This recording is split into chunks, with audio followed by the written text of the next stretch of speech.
ini luar biasanya leluhur kita Ki.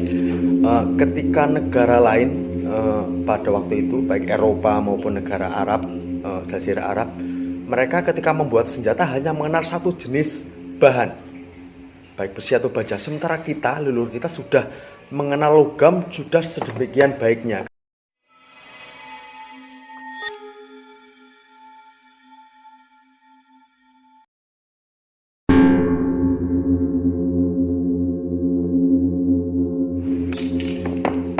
Assalamualaikum warahmatullahi wabarakatuh. Selamat siang pemirsa. Salam sejahtera buat kita semuanya. Om Swastiastu, salam kebajikan, salam sehat. Rahayu, rahayu, rahayu. Selamat jumpa dan berjumpa kembali di Padepokan Cikal Cawang dengan channel Ki Cahyo Dipuro. Pada kesempatan siang hari ini kita melanjutkan pembahasan video sebelumnya, yaitu tentang keris. Mari kita ikuti pada kesempatan hari ini akan lebih jauh membahas tentang keris. Di sini saya juga ditemani oleh seorang spiritual dari Kebumen. Beliau adalah Ki Kidung Pamungkas. Rahayu. Beliau sudah cukup banyak pengalaman tentang keris, maka saya ambil sebagai narasumber. Semoga nanti akan bermanfaat buat pemirsa atau Bapak Ibu atau kalian di mana saja berada. Lagi pada kesempatan siang hari ini kita duduk santai sambil ngeteh yang hampir habis. Saya ingin sedikit berbincang-bincang tentang keris untuk melanjutkan pada video sebelumnya. Ini kemarin tuh udah banyak bicara tentang keris itu apa, gunanya seperti apa, jenisnya seperti apa, modelnya bagaimana. Kemarin sudah. Betul ya. Kemudian nama-nama bagian keris itu apa saja kemarin sudah pemirsa. Maka pada kesempatan sekarang ini saya kepingin tahu, katanya itu ada istilah, wih keris ki pamore apa? Kadang-kadang masyarakat bilang begitu. Iya betul ya. Nah sekarang kita ketemu seorang spiritual Ki Kidung Pamungkas. Saya ingin tahu sebenarnya pamor itu apa sih? Itu yang pertama pertanyaan saya. Iya. Kemudian yang kedua, contoh pamor itu seperti apa? Atau apa saja? Iya. Silakan untuk diberi penjelasan buat pemirsa yang ada di rumah, mungkin akan memberi tambahan ilmu tentang keris. Oke, pemirsa, kita pada siang hari ini ya Ki, belajar mengenai pamor keris. Pamor keris itu apa sih dan apa tadi jenis-jenis pamor itu apa saja? Kemudian mungkin Ki, gimana? definisi pamor itu apa gitu? Oh gitu ya. Iya. Coba. Kita akan mulai dari definisi pamor. Pamor itu adalah motif yang ada pada bilah keris. Definisinya seperti itu. Jadi seperti bentuk gambaran tertentu. Gambaran baik berbentuk ini seperti ini. Kita buka sewu. Nah, ini yang disebut dengan pamor. Pamor adalah motif atau gambaran yang ada pada bilah keris. Dan motif pamor itu macam-macam sekali. Nah, begitu. Nah, itu. Misal kalau yang ini nih. Ya, yang bentuk warnanya abu-abu. Ini kan ada yang hitam, ada yang abu-abu. Sementara yang abu-abu keputihan atau keperakan Berarti itu. Yang ini? Nggih, ya betul. Itu namanya pamor. Pamor itu terbentuk karena adanya ketika ditempa itu adanya unsur nikel maupun dari unsur luar angkasa, yaitu batu meteorit. Nah, ini luar biasanya leluhur kita Ki. Ketika negara lain pada waktu itu baik Eropa maupun negara Arab, Jazirah Arab, mereka ketika membuat senjata hanya mengenal satu jenis bahan, baik besi atau baja. Sementara kita, leluhur kita sudah mengenal logam sudah sedemikian baiknya. Ketika membuat pusaka itu, membuat keris, dia menggunakan berbagai unsur logam, baik besi, ada bajanya, ada unsur nikelnya, nikel atau berbagai unsur bersih yang lain atau dari Meteor ya. meteor ini, Iya. ya meteor. Karena memang luar biasa sekali. Dulu ketika bagaimana bisa menyatukan menjadi luluh gitu kan dalam satu kesatuan, satu tempaan menjadi bilah keris seperti ini, sementara derajat panasnya berbeda antara besi dengan baja, antara baja dengan pamor meteor itu. Berarti kan dulu leluhur kita sudah lebih maju sebenarnya. Ini yang disebut dengan pamor. Pamor adalah motif atau gambar yang ada pada bilah keris begitu, dan itu jumlahnya sangat banyak sekali, macam-macam sekali. Namun secara umum jenis pamor kita langsung lanjut mau nih. Ya. Jadi jenis pamor itu sebenarnya secara umum ada dua, yaitu pamor rekan dan pamor tiban. Pamor rekan yaitu pamor yang direka. Direka itu sudah dari awal pembuatan keris, pamor itu sudah disketsa dulu, gitu. direncanakan dulu, digambar mau pamor apa. Contoh pamor rekan itu pamor blarak sineret, itu pamor rekan. Lalu ada pamor ron genduru yang seperti godong-godong genduru itu. Lalu ada pamor misalnya udan mas itu pamor rekan. Jadi pamor yang sudah direncanakan, saya kepingin buat pamor udan mas gitu misalnya. Ya begitu, ya. Terus Jadi seperti modelnya seperti ini. seperti ini. Lalu ada yang kedua namanya pamor tiban. Pamor tiban itu pamor yang dibuat tanpa merencanakan sesuatu apa. Yang penting ditempa, ditutuk, cara itu ditutuk, ditempa dengan sesuai pakem dalam pembuatan keris. Nanti muncul pamornya seperti apa terserah. Jadi diserahkan langsung kepada Sang Hyang Agung lah. Mau terbentuk pamor seperti apa. Jadi terserah nanti. Yang penting dari besi, baja dan pamor meteor itu digabung terus ditempa terus nanti membentuk pamor seperti apa tidak direncanakan sama sekali. Jadi itu merupakan sebuah kalau pada zaman dulu dianggap sebuah berkah. Jadi pamor apa yang nanti yang muncul itu sebagai sebuah anugerah dari Tuhan Yang Maha Kuasa. Contohnya mungkin yang paling umum adalah pamor udan mas tiban. Jadi berbeda dengan pamor udan mas pada umumnya. Lalu ada pamor beras wutah atau ngulit semongko, atau mungkin pamor Pulau Tirto. Jadi memang pamornya lebih cenderung acak begitu. Kalau tadi tiban ya? Tiban, iya. Walaupun mungkin ada juga pamor beras wutah atau pamor pedarian kebak atau apalagi yang memang direncanakan. Tapi kebanyakan pada zaman dulu memang pamornya pamor tiban. Jadi memang tidak direncanakan sama sekali. Kalau ini misalnya contoh yang di hidung pamor pegang itu pamornya apa itu? Ini pamor adek pitu. Adek pitu itu ada seperti garis ke atas. Itu seperti 7 buah garis ke atas, lurus.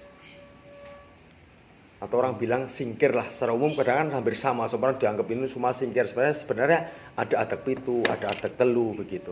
Kalau itu berapa itu ya? Ini 7. 1, 2, 3, 4, 5, 6, 7. Ini sebagian sudah ada yang korosi. Namun secara bilah dalam usia yang sudah beratus-ratus tahun, ini termasuk utuh gitu. Ini ada 7 garis. Jadi istilahnya singkir itu ya? Iya, pamor singkir. Biasanya untuk tolak bala. Fungsinya untuk tolak bala. Itu kalau ada istilah singkir banyu, singkir geni itu bagaimana maksudnya? Nah, jika itu lebih ke esoteri atau sisi mistik, dan itu untuk membuktikannya berdasarkan pengalaman sang pemilik pusaka. Kita yang niteni sendiri loh, titan. Titan itu kan istilahnya apa ya? Itu sebuah bentuk, kalau bahasa sekarang itu observasi ilmiah, itu teliti kanthi telaten gitu kan. Jadi diamati, dicermati. Oh ternyata ini ketika pamor singkir ini kok bisa nyingkir ke banyu atau udan itu, nerang nih udan, atau mungkin nyingkir ke geni. Itu yang bisa niteni itu pemilik keris itu sendiri. Kita tahu fungsinya, kita tahu manfaatnya itu biasanya dengan ditayu atau nanti kita amati dalam keseharian kita begitu. Kalau ditayu berarti dijawab itu apa istilahnya ya? Ditayuh itu misalnya dengan dilakukan ritual tertentu lah mungkin, atau dengan puasa. Ada istilah itu kemarin ada istilah tayuh dan satunya lagi apa ya? Tayuh dan tangguh. Kalau tangguh itu beda lagi mungkin. Kalau tayuh itu lebih ke sisi mistiknya, sisi daya gaibnya begitu. Kalau yang ini apa ini? Ini pamor ngulit semongko. Pamor ngulit semongko karena memang bentuknya seperti kita amati itu kan seperti ini sebelah sini ini seperti motif kulit semangka gitu kan. Ya, ya. Ini Look pamor 1 kulit 2 3 semangka. 4 5 itu dapat. Kalau yang ini tadi apa? Pamor adek pitu. Adek pitu ya. Nggih, adek pitu. Kalau yang ini coba atau tadi singkir itu ya istilahnya ya. Nggih, singkir. Coba kalau Secara yang umum ini. seperti itu. Kalau yang ini gimana sih? Coba. Ini sewu.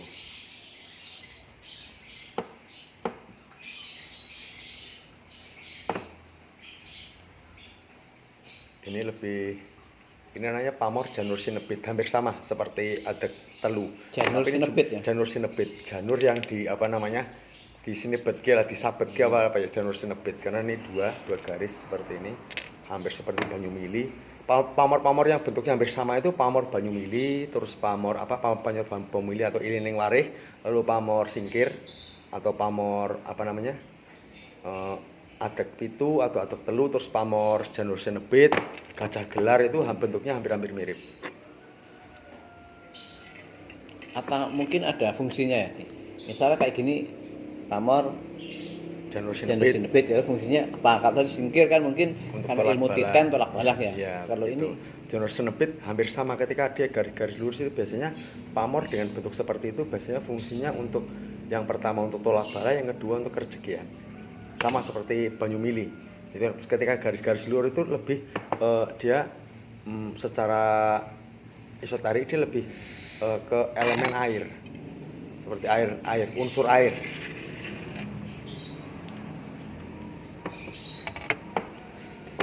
kemudian ini tadi sudah dikatakan bahwa macam-macam pamor ya kemudian ya. Iya. Kemudian di sini di dalamnya tadi saya lihat Iya. ini kan ada bagian-bagiannya ya. Iya. Atau anatominya atau ricikannya terus betul, ya. Iya. Kan nih di sini nih ada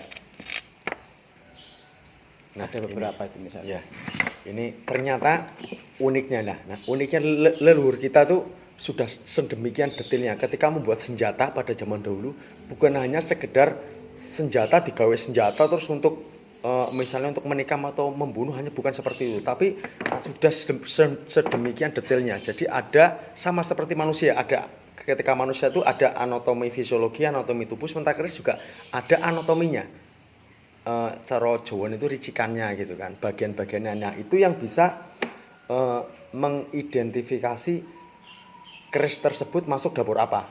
Jadi sudah sedemikian detailnya. Misalnya ini yang kita mulai dari awal lagi, ini namanya bilah. Secara keseluruhan ini bilah keris gitu kan. Ini lalu ini mendak sudah tadi kan, lalu di dalam mendak ini ada namanya pesi di bawah sini ya. Pesi berada di dalam deder ini ya, untuk nancapke deder itu. Lalu ini ada namanya gonjo keris atau umpak keris ya. Iya, gonjo keris atau umpak keris, atau ada kalau nek Kebumen nanti ya ganja lah. Ganja karena kita kan pakai huruf A. Ganja, atau ada yang menyebutnya gonja juga ada. Yang jelas ini sebagai umpak keris. Gonjo keris ada dua. Gonjo keris yang seperti ini terpisah. Lalu ada gonjo iras. Gonjo iras itu menyatu dengan bilah. Menyatu dengan bilah. Juga mungkin ada yang lain. Lalu ini kita lagi lanjut ricikan.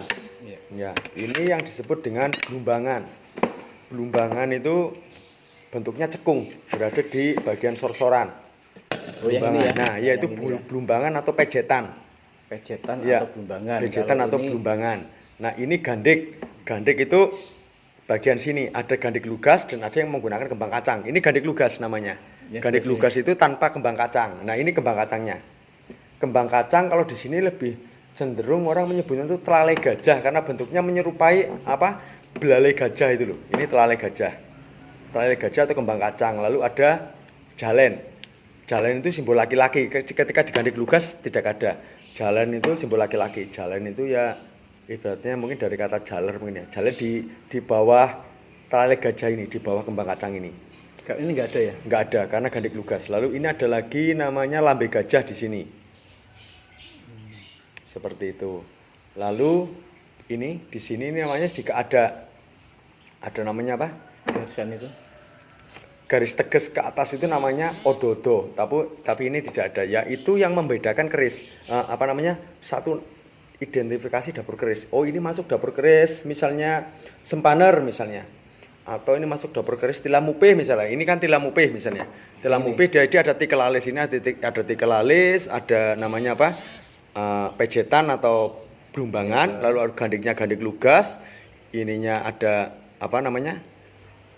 Wilayahnya polos, datar gitu kan, lalu ada gonjonya, sudah sekian seperti itu. Misalnya ini look 1, 2, 3, 4, 5, 6, 7, 8, 9, look 9 dengan kembang kacang, lalu lambe jalen, lalu lambe gajah, tanpa ada sogokan. Ini masuk namanya carang soka. Begitu. Jadi untuk memang terdapat perbedaan satu saja ricikan keris yang berbeda itu namanya sudah berbeda, dan itu hampir ada mungkin ribuan, dan yang sudah terdata itu sekitar 600 jenis dapur keris. Jadi ricik atau anatomi di dalam keris salah satunya ini tadi yang legok kayak namanya Blumbangan ya. Blumbangan, ya betul. Kalau terus di dalamnya itu peksi atau pesi, ya. Kalau ini namanya ompak atau tadi apa namanya? Ompak atau gonjo. Ya. Kalau sebelah sini itu namanya gandik itu gandik lugas, ya. Kalau ada telalainya namanya kembang kacang atau telalai gajah. Kemudian di bawahnya ada jalen, lalu ada lambe gajah lagi. Nah, itu kan jalen kalau jaler. Kalau perempuan gimana? Ada enggak? Enggak ada, berarti mungkin dengan gandik lugas itu. Lugasnya perempuan. Iya, seperti itu. Ini tadi apa ini yang ini? Pamor. Itu pamornya. Tilamupeh. Ini namanya kerisnya dapurnya dapur Tilamupeh. Iya. Dapurnya Tilamupeh. Iya, pamornya Pulau Tirto. Pulau Tirto itu seperti bulatan air tapi berjauhan, ini kan berjauhan gitu kan. Sementara yang sebelah sini bisa antara pamor sebelah dengan pamor yang lainnya berbeda. Ya. Iya. Itu tiban masuknya. Jadi pamornya ini tadi apa?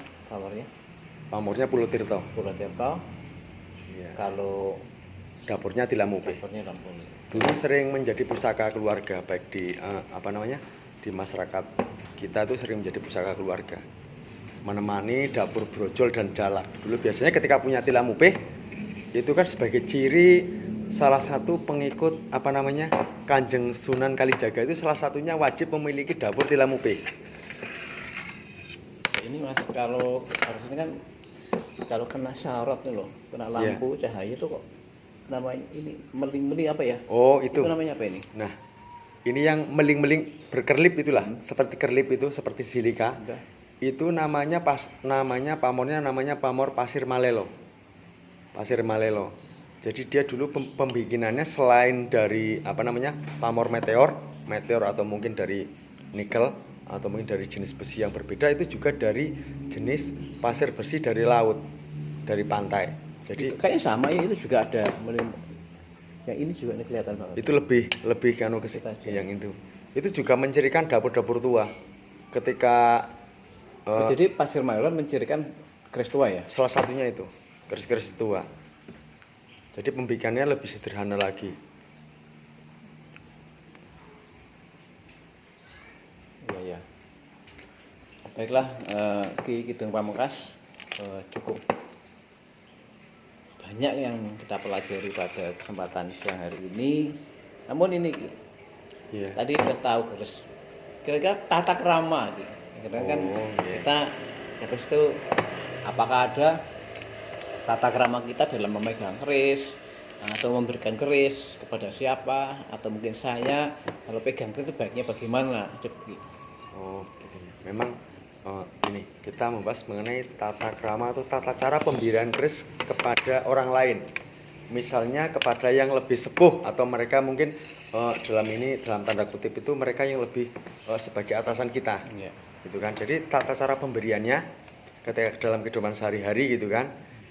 Ketika yang kita berikan itu lebih tua atau lebih senior, atau mungkin dalam keilmuan atasan kita, tangan kita yang di bawah. Yang di bawah kita memberikannya. Jadi beliau itu menerimanya di bagian atas.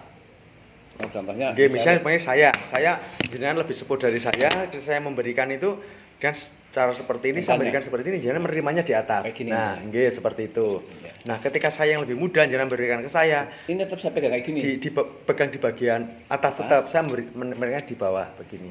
Ya seperti Ini itu saja. salah satu tata krama di dalam kita memberikan keris pada orang-orang yang kita anggap lebih dituakan, Ya, lebih dituakan, atau mungkin atasan kita, atau mungkin masyarakat kepada pejabat itu misalnya, Pejabat, atau iya, mungkin iya. dengan anak buahnya bagaimana ternyata nenek moyang kita dulu di dalam membuat keris itu lengkap sekali, mulai dari tata krama memberikannya, atau mungkin anatomi kerisnya, atau nama-nama kerisnya, itu memang sangat luar biasa. Apalagi tadi disebutkan lagi gitu Pamungkas bahwa keris itu memang salah satu pusaka leluhur Jawa yang sudah diakui oleh UNESCO. Iya. Karena di dalam keris itu, di dalam menempa itu sudah diberikan berbagai macam bahan ya, ada meteornya, ada bajanya, ada besinya, kemudian tadi ada pasirnya itu ya. Iya. Itu sangat luar biasa, padahal di dalam suhu panasnya antara baja dan meteor dan sebagainya masih berbeda-beda. Berarti nenek moyang kita yang terdahulu memang betul-betul kalau dibikin itu lebih canggih dibandingkan senjata-senjata di luar negeri yang hanya mengandalkan baja dan besi saja. Pemirsa, demikian tadi beberapa pemahaman tentang keris. Mungkin pemirsa ada yang mau komentar tentang keris, bisa di kolom komentar. Tapi pemirsa jangan lupa like, subscribe ke channel Ki Cahyo Dipuro dengan bersama Padepokan Cikal Cawang. Pemirsa, demikian tadi bincang-bincang kita bersama Ki Kidul Pamungkas. Terima kasih sekali Ki. Sama-sama. Semoga pertemuan kita di siang hari ini akan bermanfaat buat pemirsa, terutama generasi muda penerus bangsa yang akan melanjutkan pada pemimpin kita, pejuang-pejuang kita untuk selalu melestarikan budaya Nusantara. Sekian, terima kasih. Saya cukupi. Assalamualaikum warahmatullahi wabarakatuh. Rahayu, rahayu, rahayu. Terima kasih.